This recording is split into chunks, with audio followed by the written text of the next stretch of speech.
It is always paramount importance, to praise His name and to think of Him as the Almighty God. He's not a teeny tiny little God. It's so big. The greater in your mind, the reality of our God of the impossible, the God of miracles.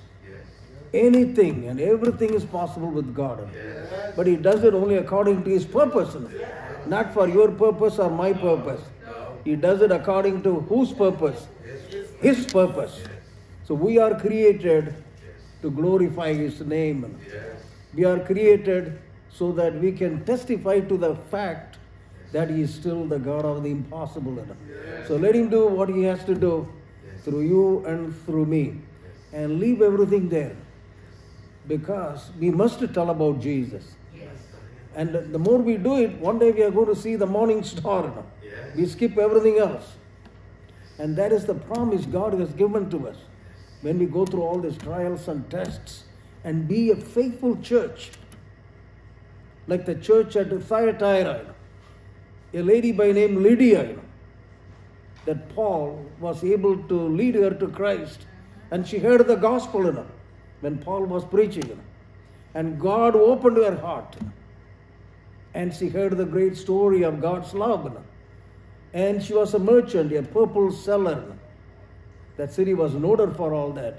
And that's the way she came to Christ. Through her testimony, a small church was formed in this great city of Thyatira that it became during the time of Alexander the Great. It became a Macedonian colony. After the Persian Empire was destroyed, Alexander the Great made it into a kind of a capital, Macedonian capital, colony. That was great. So God has a purpose in all these little things. Didn't God have a purpose right at the tower when it fell? And this pregnant woman with a child to be delivered? And she thought that's the end of it. But thank God she knew Jesus as her Lord and Savior. I believe she must have been praying for God. She must have been praying to Jesus. Thank you, Lord. No matter what. And then what happened? God sent this unbeliever, Jack Matthews. He didn't know Christ. And then God somehow directed Jack Matthews just to this lady. Pull her out of this debris. All the concrete and everything he removed. While he was doing it, what was she doing? She was praising God and witnessing to Him and led him to Jesus. Later he died. The son never saw it. He was angry with God for 2 years. Look at this. My child is not going to see my grandfather. But God knew all this. Thank God the couple with the little baby, the lady whom He rescued with the baby, had the baby with her husband, coming to knock at the door of this home to tell Robert Matthews, hey, your father saved my wife. Let her tell you how it happened. The whole story became a beautiful narrative about the God of miracles. Who could do that? There were others who died. We don't know. God is still the God of sovereignty. Even from the Brooklyn Tabernacle, 4 people died. They are members. They're all followers of Jesus. So in this world of terror and horror, anything could happen. But things happen according to His purpose. Yes. And if this building collapses, we all die, it's according to His purpose. Yes. But it's not going to die. So stay here until the end. So we need to be aware of the fact that God is always in control.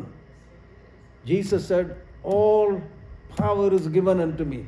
Exousia, all authority. He is the eternal God of all authority, all authenticity. And His power is greater than any other power. So when John was writing this letter to the church at Laodicea, the church at Thyatira, probably John knew what was happening. He knew exactly as the Spirit of the Lord revealed to him. Look, this is what is happening. And the time historically was AD 476. a great thing happened. Roman Empire fell. Roman Empire fell. No more they were the Roman Empire. But they will be revived later on during the tribulation, the second period. The political Roman Empire will come back. But at this point, Rome was not Roman. And now, civilization entered into the dark ages. 1,000 years or so, from 476 to 1453, I believe. It's called the medieval age, medieval time. Very dark age. All the things that were supposed to happen happened. And this church is a kind of a model of all that happened that 1,000-year period. What happened? First time they began to exalt the Pope. Pope became the Pope at that time. The papacy became much more intensified. And in this church, there was a woman by name Jezebel. She was a kind of a false leader. And you can see that in most churches, deacons and some of the leaders, sometimes even pastors' wives, or the pastor himself, they become an agent of Satan to lead people to Christ, to mislead people. So this Jezebel, representing the Old Testament Jezebel, Ahab's wife, who misled the Israelites to worship Baal. And the husband, the king, even made a grove for her so that people could go, all God's people, who were supposed to have only one true God, the supreme God. But this woman very easily misled these people to go and worship the false gods, Baal, the god of the Canaanites and the Phoenicians. And the way it was going to be, the worship was worshiping the idol on the one side and committing immorality in the temple on the other side. So that was part of the worship. Some people don't believe that it is happening. It was happening at that time. I knew that. I lived in that city. And that was happening every day in that temple, very close to me. And the young girls in their 13, 14 and so on, they would offer themselves to this particular deity by committing immorality. Whoever the worshippers who come there, those things were happening. That is part of the worship. And they pay money too to the temple. I don't know what happened here. This was part of their worship. And this lady in this church was instrumental in telling the people, look, we need to do this. And we need to be free. We can go and worship this Baal right here. And you could also come to church. Many people somehow were persuaded because she was a false leader in authority, maybe the pastor's wife, doesn't matter, or a deaconess, whatever it was, a leader in high standing. So people respected her and listened to her and did this awful thing. In the Old Testament, the same Jezebel made God angry because the husband built a temple, a grove for the Israelites to go and do this abominable thing. God was really upset. And she killed all the prophets, every one of them, except Elijah. Was the only one who escaped. And she was hunting for him because she was so powerful in the Old Testament that Ahab, at that time he was the king of Israel, he couldn't do anything about it. Just listen to her. And one thing led to the other. One day Ahab was going to visit a vineyard. And that vineyard belonged to a man for generations. And he wanted to buy that place.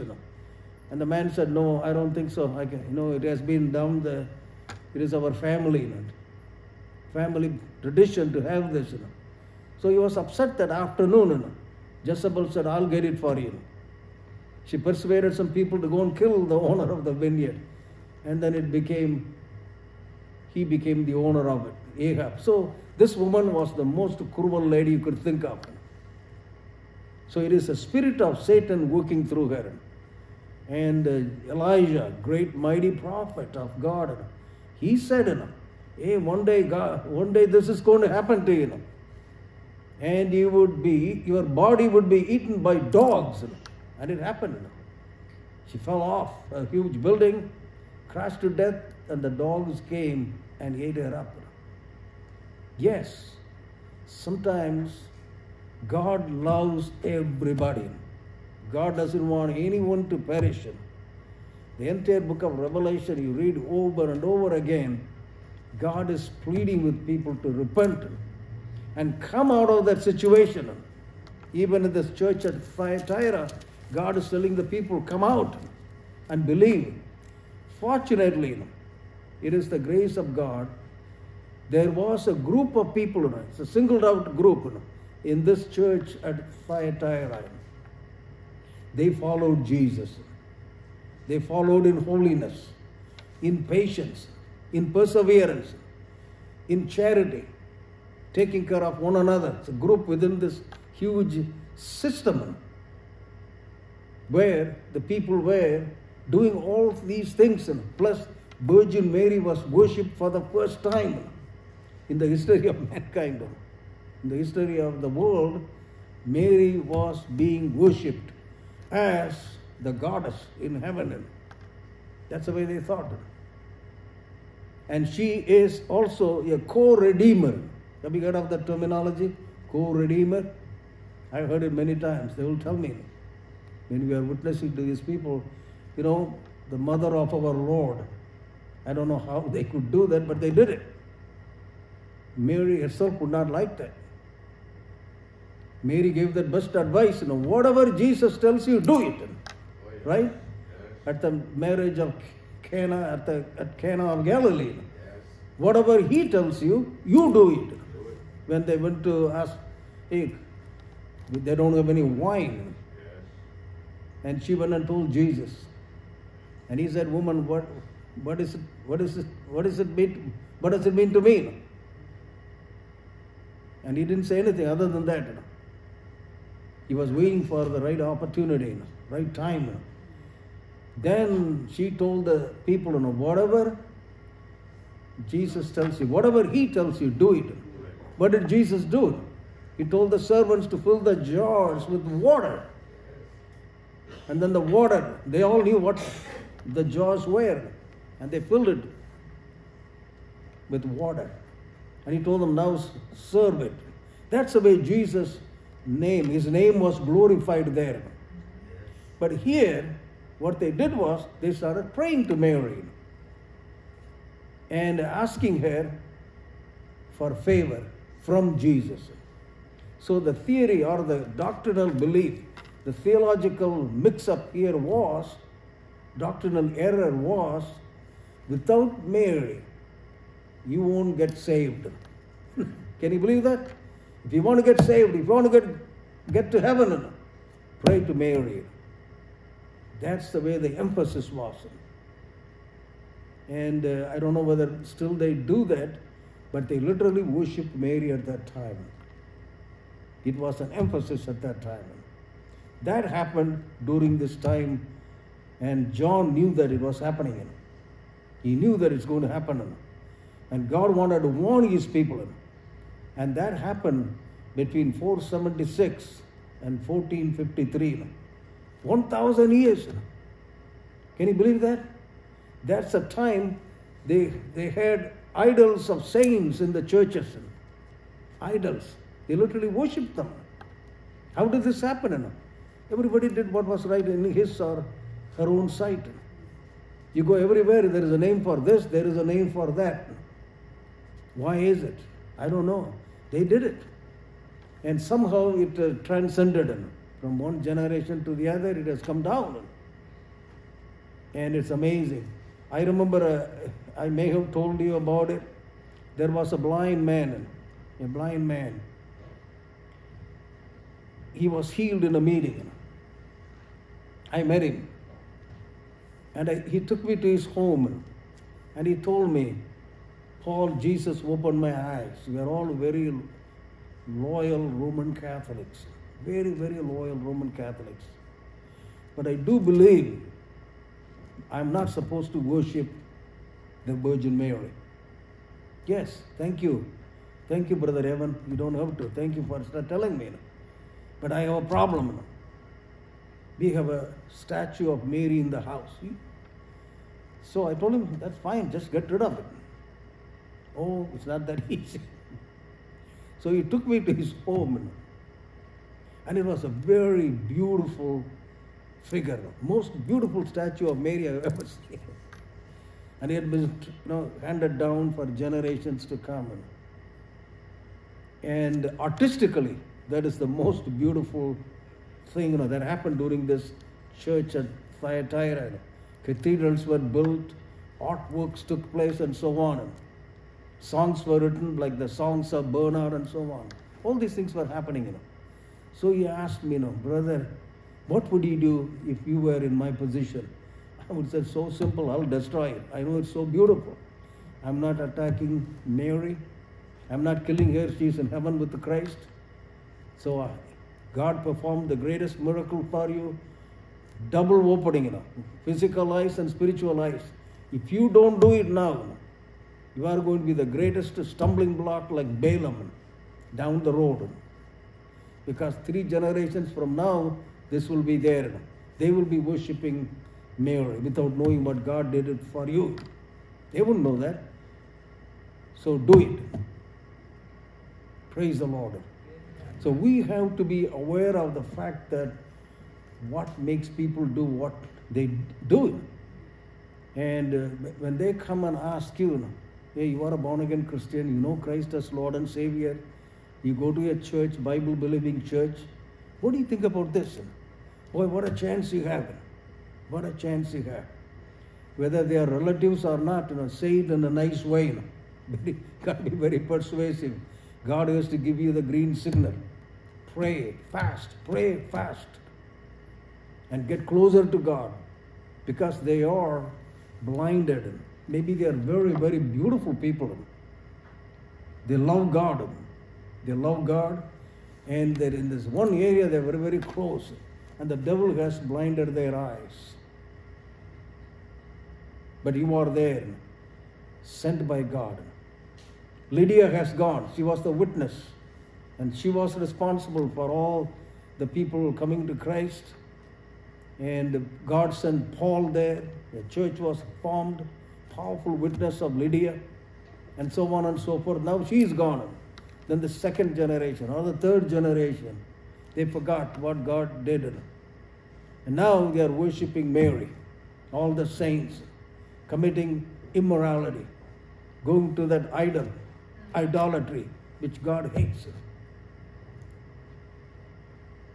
Adultery, married people committing adultery, and singled out in this church. Don't do it. Christ is showing himself in this church as the Son of God. Why is it that? Usually Son of Man and this and that, but here, spectacularly, specifically, God is telling these people, look, I am in equal standing with Almighty God, the Eternal Father. So that emphasis there. His feet like that of brass, and alloy, a metal, judgment. And he had a crown, golden crown. And his eyes were of fire, speaking of judgment. If you don't repent, not only the church and the individuals, but for those, the special group of people within this bad system, they somehow stood the test.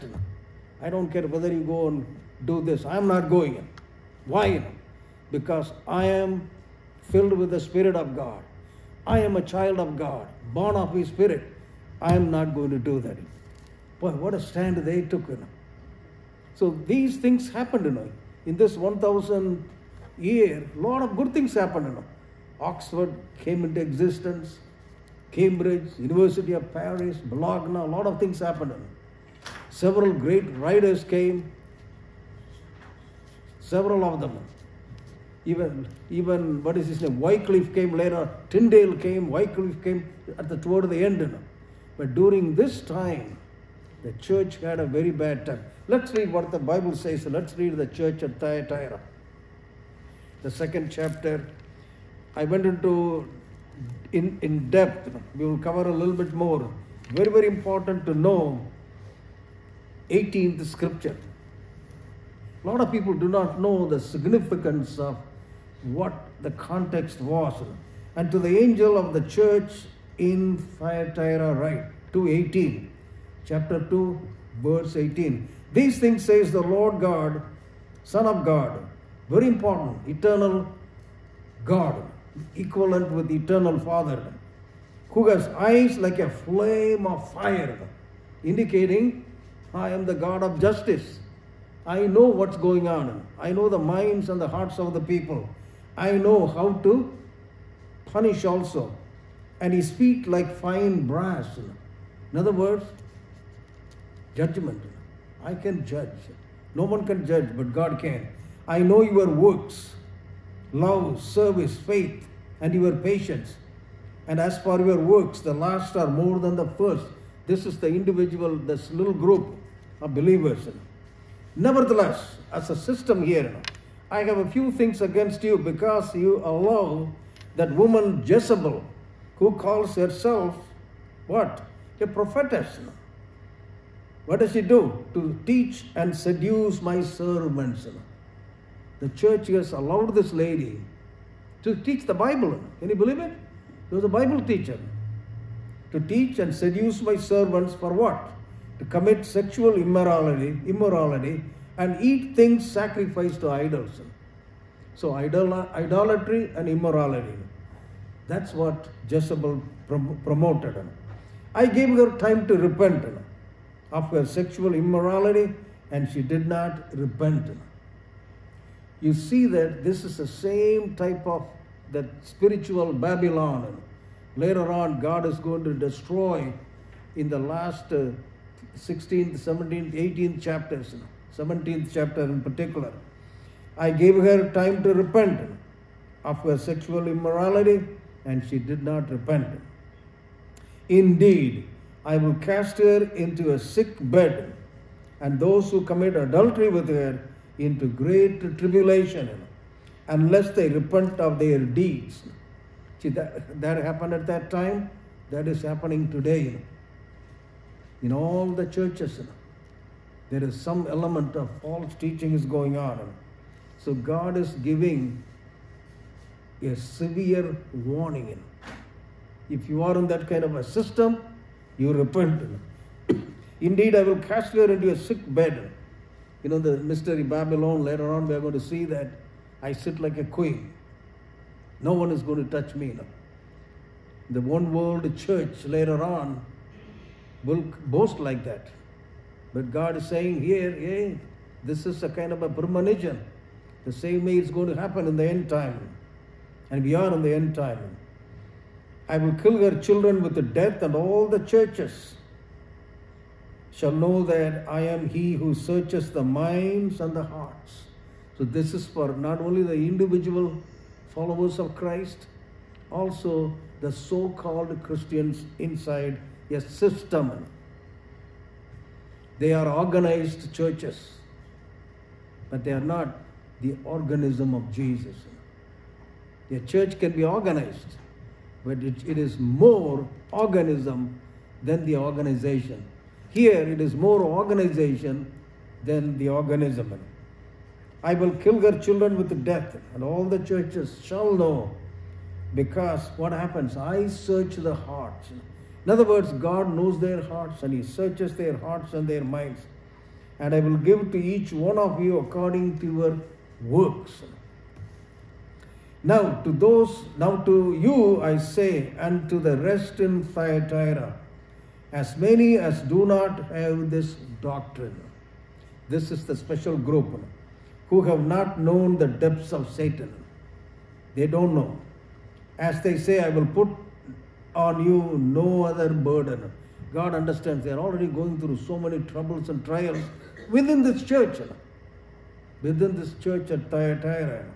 because the unbelieving believers or the so-called followers of Jesus in that church, representing the depths of Satan and doing the things of the satanic rituals and so on, they are oppressing God's people.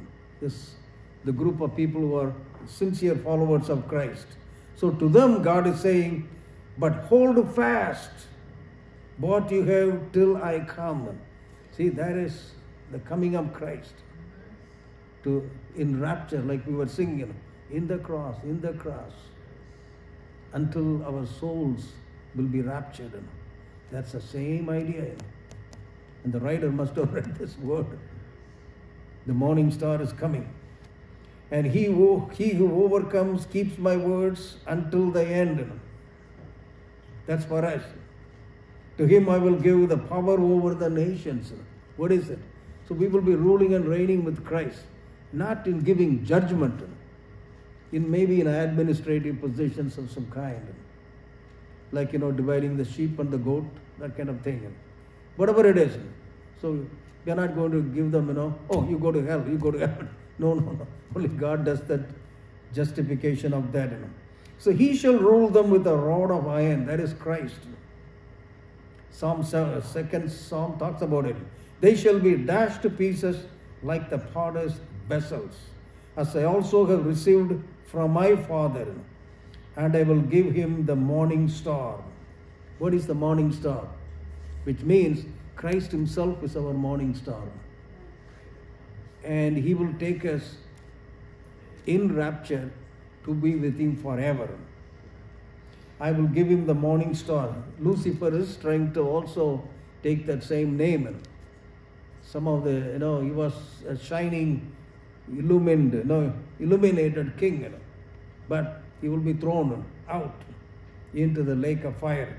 He who has an ear, let him hear what the Spirit says to the churches. What the Spirit says to the churches is very important.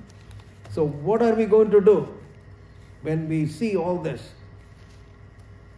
that is happening in the world? What kind of a believer you ought to be within the church? And thank God we all believe. We have to become closer and closer to Jesus. Closer and closer to Jesus. More and more and more. Praying for one another. Because our families are always a drag, right? Because families that drag you down.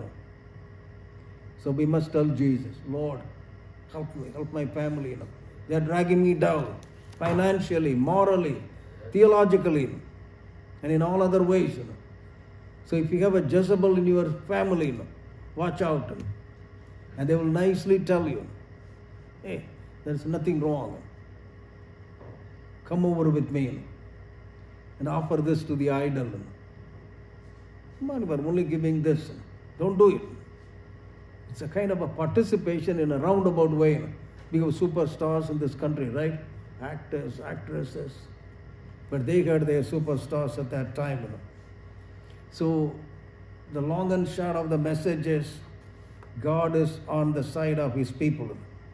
And we need to make sure God is telling you and me to be responsible, to do what God has called us to do.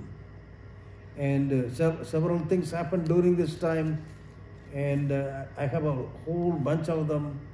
If you are interested, maybe this Thursday I can go over some of the things. A lot of things happened during this time. The most important thing is that Mary was worshipped for the first time allowed in all the churches. Celibacy took place. We already saw in the other church, Pergamos, right? Saints became slowly introduced to leaving everything and becoming pillar saints. Here, the emphasis is that a man of God who is the priest should not get married. So that became Latin church, the Roman Catholic Church. Then the other priests who wanted to get married, they became the Greek Orthodox, the Greek. They got Greek as their language, here Latin as a language. You wonder why it happened. I led a man to Christ. He knew Latin backwards and forwards. He was the only one. He lived across the street. And he told me, oh, I always used to go to the Mass. And unless they speak in Latin, I will not go. That was his. But I said, Mario, if you do not know Jesus as Lord and Savior, you are not going to heaven in the first place. So what matters, learning the language? Oh, really? So he was a soccer player, so I always used to watch soccer with him. Boy, what an opportunity God gave. One thing led to the other. One day he was going to the hospital because I said, I happened to come outside the house. He said, he stopped the car. Paul, get in the car. I want to tell you something. I'm going for an operation. They're going to cut off one of my lungs. It looks like that. They're going to kill me.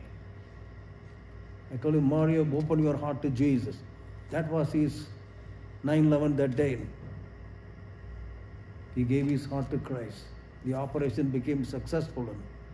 He lived a few more years. He was already in his late 80s. He was always active man, going for bowling with a 90-year-old lady. Sometimes we wouldn't see him for 3-4 days. Always kept active. Somehow his lung became contaminated. And then later, 2 or 3 years later, he died. So thank God he received Christ as Lord and Savior. So I had a wonderful time. I told everybody in the wake and so on, telling people, Mario is in heaven. You see only the dead body. I see him in heaven. How do I know? He opened his heart to Jesus. He prayed with me, grabbed my hand right in the car. Jesus, I'm a sinner. I commit my life to you. So he was already selected and written in the book of life even before the foundations of the world. So those are the people God allows us one way or the other to go and talk to them. When we get a chance, we got to do it. So it doesn't matter what God gives us. All these religious statues, oh, they will tell you, like this man told me, oh, I have Jesus always in my pocket. One man, I led him to Christ. Where is you have Jesus in your pocket? Pull him out. And it was a statue in his pocket. I told him, Roy, Jesus should be in your heart, not in your pocket. Oh, you should be in my heart, so what do I have to do? You can put the statue in the heart. But you can ask Jesus to come into your heart. Thank God he did it. Praise the Lord. We are going to see him. So Christ is the Son of God. There were a lot of things happened during this time, 476 AD to 1453. We talked about a little bit about monasticism, monasteries. Boy, they were so many. You talk about Benedictine monks, right? That's all happened. Benedictines. Franciscans. There were some good fathers too. Franciscans. Francis of Assisi. That group started here. Then the Dominicans. Some of the colleges, you know them. They'll tell you where they are Dominican. And then we had a Roman Catholic sister. We stayed upstairs in our place. And she represented the Notre Dame. We gave her the entire gospel. There were a lot of things happened. Songs of Bernard was written at that time. Another one, very important book was written, Imitation of Christ. And we heard of that by Thomas A. Kempis. So a lot of good things happened and a lot of more bad things during this time. Exaltation of celibacy. So they will ask you the first question, is he a priest? Yes, he's a priest. Is he married? If so, then you can go to the church. That became very, very important at that time. Luxury, immorality, and spiritual fornication. It's really, really bad. John Wycliffe, toward the end of this period, God has been working in the hearts of people. And toward the end, God chose John Wycliffe.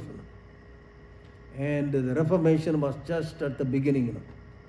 They all went through so many difficulties. There were a lot of people like John Huss, Jerome, you hear all about it, Thomas Aquinas, very great scholars, Bernard of Clairvaux, and he was a God-fearing man. He preached and he was a holiness preacher between 1090 to 1153. So there were a lot of good things that were happening, but the greatest bad thing was the theological dissipation. In the theological sense, way down. In the moral sense, they deviated so much morally. So moral corruption. So the church has been corrupt with the theology and morality. Bad morality and bad theology. In other words, 1 foot in the world and 1 foot in the church. That started during this time, 476. After the Persian Empire was destroyed, Alexander took over the colony there.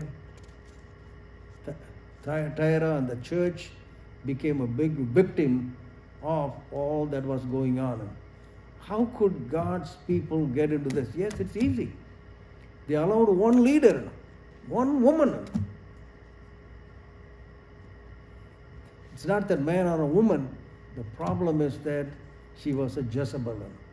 She was inspired by Satan. Can a church leader be inspired by Satan? Yes. Got to be always, you can listen to a lot of the preachers too, but you got to be very careful. Are they preaching from God's word? Are they telling you to repent? It's the word of God. God's word says repent and believe the gospel. Right?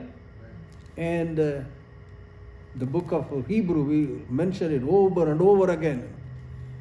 Jesus died how many times? Once and for all. One sacrifice. But what happened during this time, they said, no, Jesus died at that time, that's all right. But each time you take the communion, it is a sacrifice. So it is a continuation or a continual sacrifice of Christ. So each time when you take the communion, Jesus dies. That is the biggest false doctrine. Jesus died, Bible says he died only once. From the uttermost to the guttermost, from the guttermost to the uttermost, he saved us once and for all. That word once and for all, that became somehow twisted around. No. Every day you have to receive Christ when you take the communion. Boy, that is a false doctrine that has really dissuaded. Now millions of people are in that kind of predicament. Oh, I have to go and take the Lord's blood and the body. Have you heard people use the terminology? If so, you told them, no, you don't have to consider this a sacrifice. That Jesus said it. Do this what? In remembrance of me. It is a symbol. Of course, the presence of Jesus is there. Because, he promised his presence will be there. Whether we take the bread and the cup or not, his presence is always there. But it's the most significant moment. Because when we remember the song we sang, In the Cross, it brings us closer to that. Right? We don't worship the cross. We don't worship the man on the cross. We don't keep him in the pocket. Right? Like my friend did. We keep him in our hearts. Very important. And Jesus died only once and once and for all. But the bad theology started this, that it is a continuation. It is a continual sacrifice. And they began to invent so many things. Acceptable, unacceptable. Somehow they blended them all together. Somehow the church has become kind of a marriage between the world and the church. So Thyatira, in a sense, is a kind of a marriage between the church and the world. In other words, a morally corrupt worldly church. Worshipping Satan on the one side and worshipping God on the other side. My grandmother did it. My own life. I saw that. She took me to a temple. And I participated in it. I stole the food and ate it. Then she also took me to the little temple called the St. Anthony's Church. I burned candles. They do that. So in the Greek Orthodox Church, they got rid of the idols, but they had the pictures and so on. So the priest could marry. And in the Roman Church, no. I think now they are changing their thinking too. Now they say that the priests can marry if they choose to. I don't know. Peter never married. Peter married. Peter had a wife. Jesus prayed for his mother-in-law. So until this time, the Pope wasn't recognized.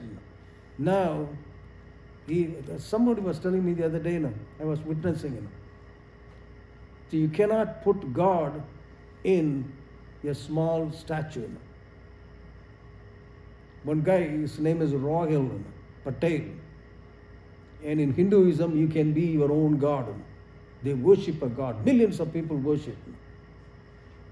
And he was devoted to this holy man, as they call it. They began to call the Pope the Holy Father. Same way they have in India the holy man. And he was a worshipper of this holy man, like his own father.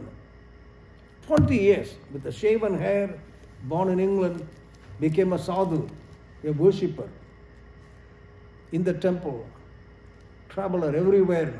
At one point, he even went to the Vatican with his clothes, shaven hair,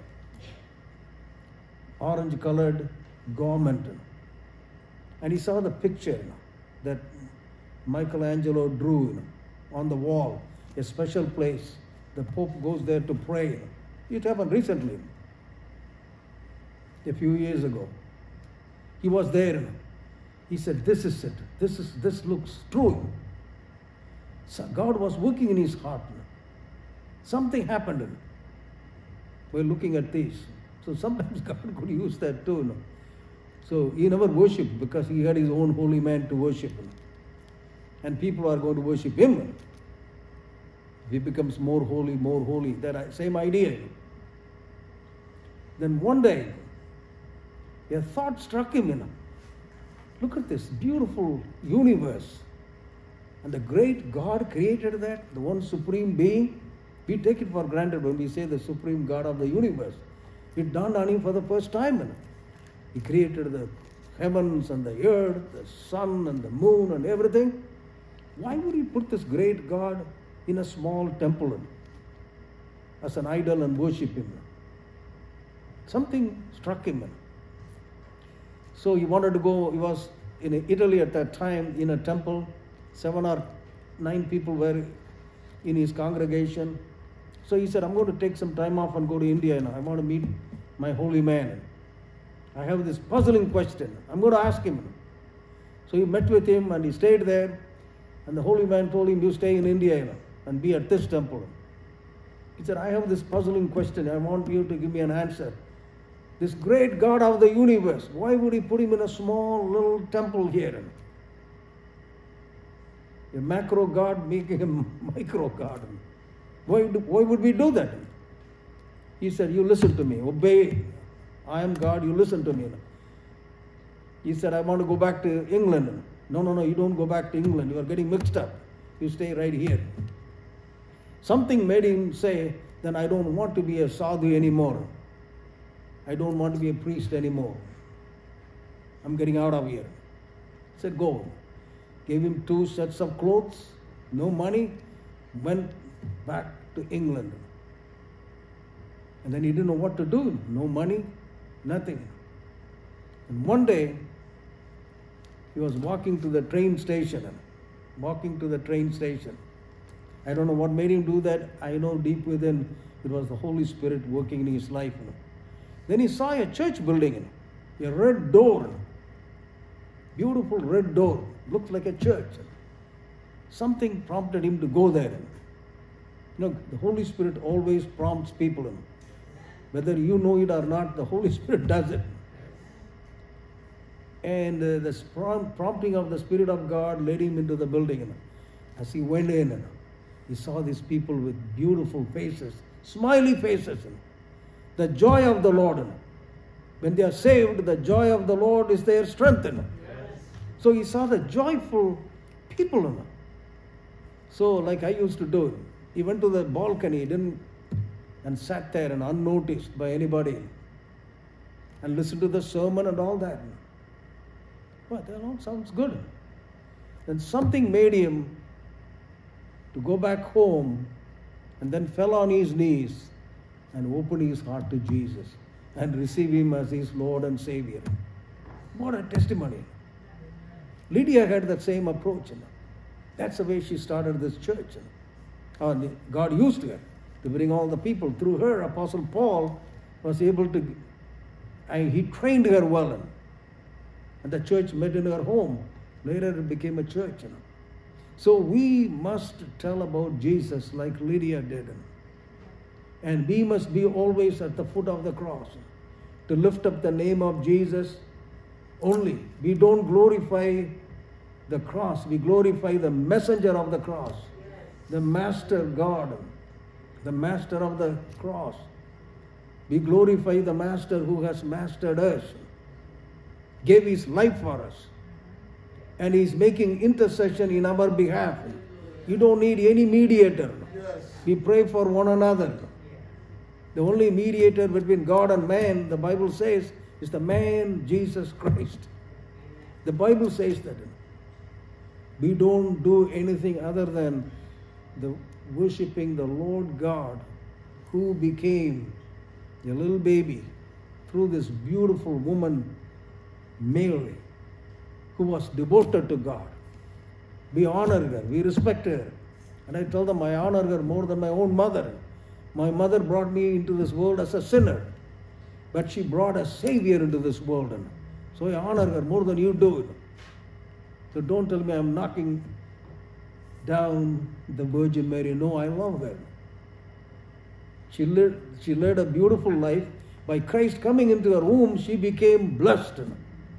That is what she didn't become God. She didn't become divine. She became blessed. In the same way, you and I are also blessed, because the living God has taken his abode where? In our hearts. Just like he did with Lydia at that church at Thyatira. But unfortunately, some of them who had the opportunity to receive Christ, they didn't. And that became a kind of a worldly church. So we need to be aware of the fact that our children need to be brought up in the fear and admonition of the Lord as much as possible. Bring them to have the word of God. Like Lydia bringing Mia. We can do what we can do. And then ultimately, whatever that has touched their hearts when they are little, it will stay there. God will take care of them. The Holy Spirit will prompt them. Just like the lady who heard the gospel 3 times or 4, now she's going to die at the World Trade Center with all the debris, concrete and everything. Suddenly something she remembered. I don't want to go to hell, and I want to go to Jesus. And she opened her heart and received Christ as Lord and Savior. Thank God. So some people, like the thief on the cross, that's God's job. Somehow you will take care of them. So you have to talk not to the dying thief, if it's possible, fine. Like this pregnant lady talking to Jake, Matthews, he was the dying thief. He didn't know Christ. Now after he received Christ, he still kept helping all the other people. And this lady, somehow, she was out to give the story. Praise God, he came to Christ. There is another story also of a man in England, he came to Christ and then led many, many people and died in the Titanic disaster. We talked about it a long time ago. So, okay, let's stop here. So where are you today? What is your compromising situation in your community, in your workplace, in your home. Home is the best base where you could make a difference. This is it. I'm a follower of Jesus. I don't want to do this. You can do it wherever you are. Don't invite me into that picture. I'm not going to do this.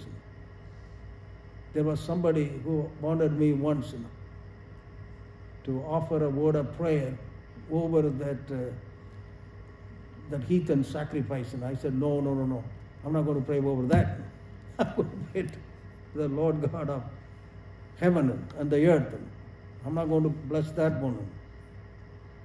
You got to make a difference. Hey, I'm a follower of Jesus. I worship the God of the universe. Yes. So you don't have to be ashamed of the God of the universe. He will back you up. People are persecuted, tell you, no, get out of here. Praise the Lord. Praise the Lord. Let's go to the Lord in prayer. Lord, help us to be like Lydia, oh God, to be a witness, to have people, Lord, a remnant, Lord, in that church. Help us, oh Lord, to be that kind of people, remnant, serving you in holiness, in the admonition of the Lord. Oh Lord, help us to follow your word and live for you. Let us be that group of people, oh God, waiting for the morning star. You coming before the dawn, oh God, and take us away. If it is today, we are there, oh God. We do thank you. You chose us at the foundation of the world and wrote our name in that book of life. That is why you came. And Lord, in a way you opened our hearts. Help us, oh God, to be persistent, to be consistent, to continue to follow you and your word, studying the Bible, reading the word every day, coming to Bible study, coming to church, and encouraging others to come to know you as their Lord and Savior. Help us, oh God. We must tell about Jesus. At the cross is the answer. They don't know. We do. Help us, oh God, to be a reflection of the light that is shining in darkness, oh God. Let it shine through us so that the world will come to know Christ as Lord and Savior. If anybody is listening to this message later on through the YouTube or the Facebook, if you don't know Jesus, God is a good God. He doesn't want anybody to go to hell. He wants to save people. He wants to save you. Oh God, save those who don't know, Lord. You are a good God. You came not to condemn people, oh God. You came not to destroy people. You came to save people. And you gave your life on the cross so that we could be redeemed.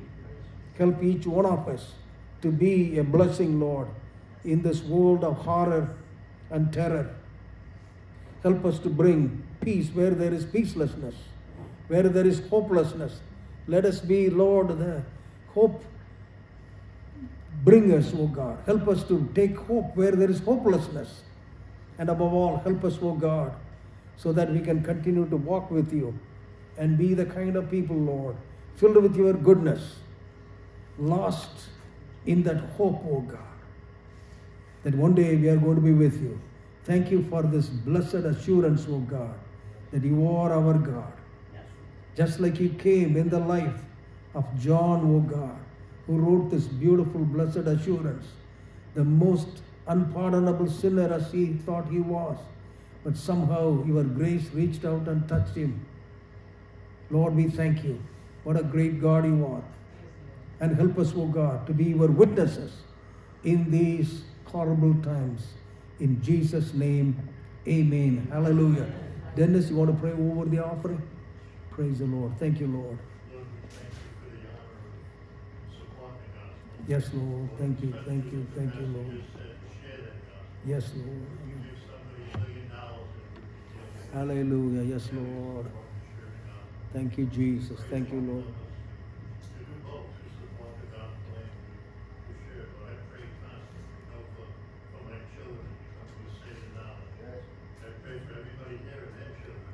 Thank you, Lord.